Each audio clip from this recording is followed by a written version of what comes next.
Horizon, Zaida Gamilla. Hello, Doc. She looks so very young. It's because I'm ancient. Oh, you can do, and I think because you are strong with a lot of, energy, and it proves that all women and all men can do everything. But basically, I was asking the lady Oh, man here in the crew. Yeah. Said, does she really have to say all We that? have to know everything. Because I couldn't edit it because it was also efficient and important. I'm just glad to be called a Filipino. Yes, that's wonderful. Okay, Doc, so here's your presentation. I don't know, I'm not from the media, so excuse me that I don't have any knowledge of positioning myself. So, I don't know Center. when I go in the middle.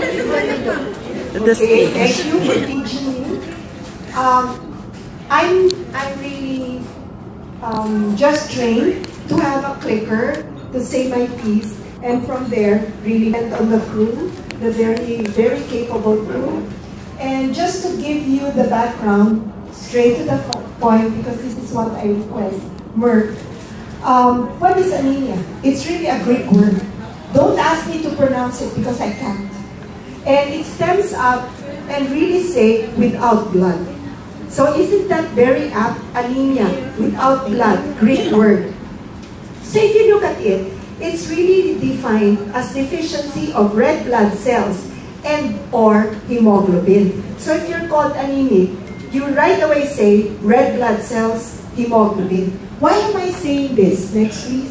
Because this is, in my language, this is what you call pathophysiology.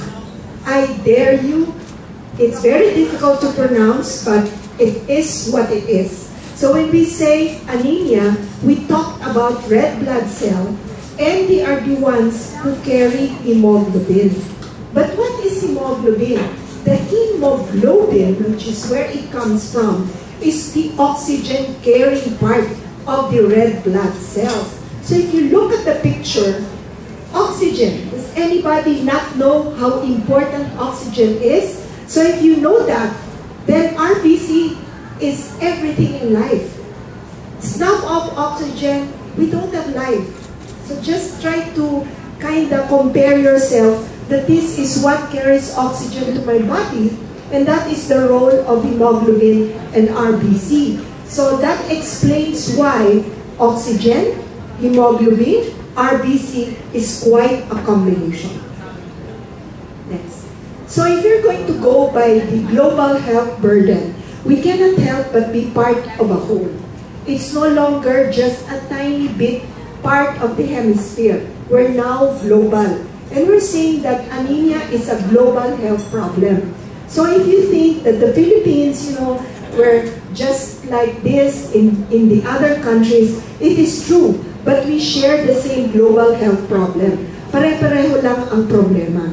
We still have to consider this as also an economic burden. So it's not only a health problem, but an economic burden. And it's not only that affects a part of the society, it affects all gender and age, as well as it affects 1.6 billion of population globally. So if you look at it, these are part of the health burden, which is proclaimed by WHO. Next, please. I had really encircled this. I did not get to see that area, but if you look at the globe, the Philippines is just a specter of islands, so I had them encircled in yellow. How apt. With regards the area where prevalence of anemia comes in the reproductive age, so if you look at it, it's all mapped red, and the Philippines in that corner of the globe is also red. It's not only seen because we're such a small area divided into 7,100 islands. Next. So if you look at this, what is perinatal risk? So I have to tell you this because I cannot explain this. The mother and the baby are always tied together. So whenever you have a pregnancy, it's mother and child. So whenever you have this, this is what they call perinatal rest. So it's a language or a lingo. So if you look at it, it's always the one that is proportionately increasing overall maternal and infant mortality, if not morbidity. Next. So let me guide you through the classification of anemia so that you have a take-home message in the end. There is a mild, moderate, and severe, and it varies by age as well as by gender. So if you are a female, let's just put ourselves down, lower than 70 is already severe, but if you are a man, your lower than 80 is already severe. So there's a 10-point difference between just being a male and being a female.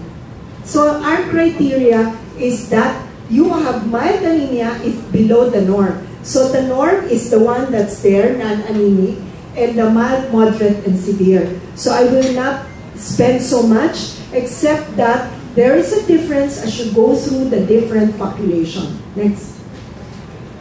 Okay, here's another. So going through the gender difference as well as the status difference, there is also what we call an environmental hazards. So I hope I don't kind of prick some of those who has the practice, but this is a reality. And as we all say, reality bites. It has to be said anyway.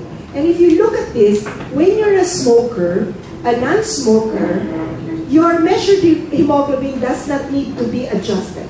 No need. What is, there is what is.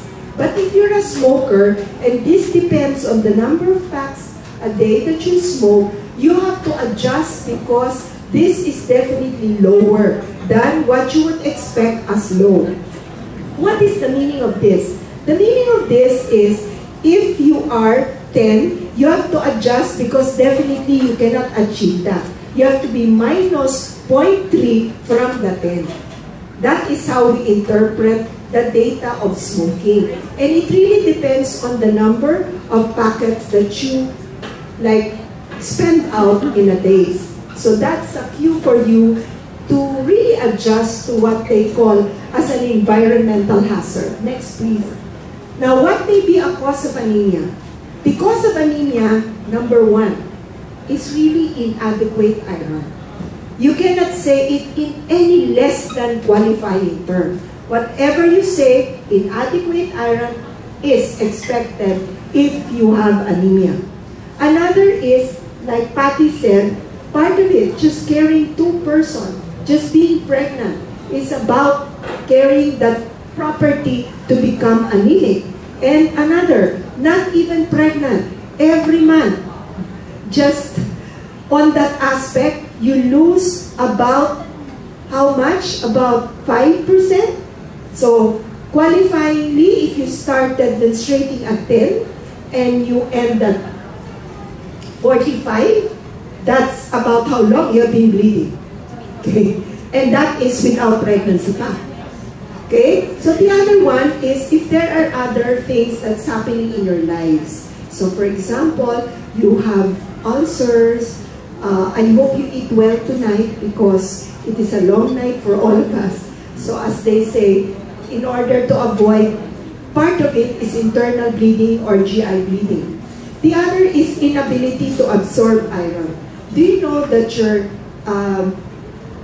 should I say, gastric cells are actually the one that is supposed to absorb the iron?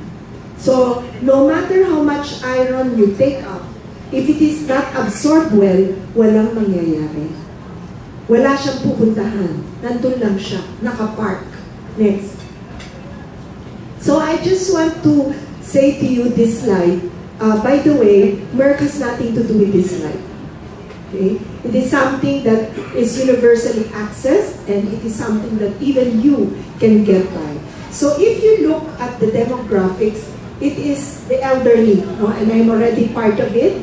No matter how I deny it, I accept that being a senior citizen and a double citizenship had its perks. Okay? Free parking in Quezon City.